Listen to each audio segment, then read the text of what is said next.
Èmi ni Ọmọlájà o. Happy birthday. Àyájọ́ ọjọ́ bí rẹ̀ lè jẹ́. Happy birthday. Bá mi kọ́ lọ́jọ́ bí òní o. Happy birthday. Ọmọ wọn ní gbogbo ìgboro. Happy birthday. It's your birthday today. Happy birthday to you. Mary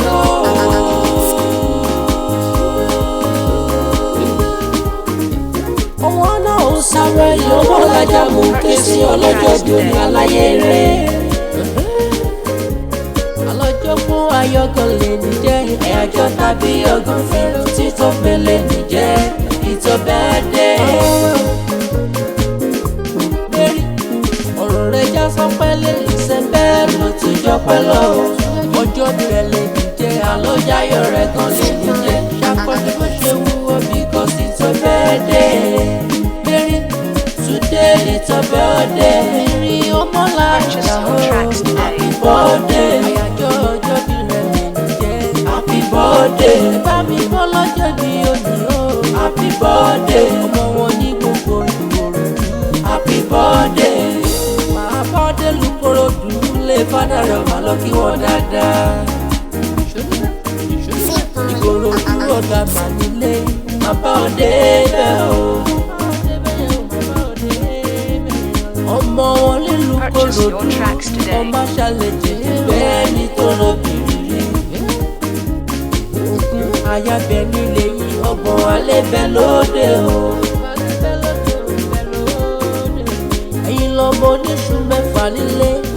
Méjì jíjẹ iṣu méjì títà. Méjì tó kù ṣálẹ̀ fipá ẹlùkù. Ẹlùkù ọmọ ké ló pẹ̀lú ọ̀bọ níbo. Ọmọ adé lọ́dọ̀ pẹ̀lú ọ̀bọ lọ́dọ̀.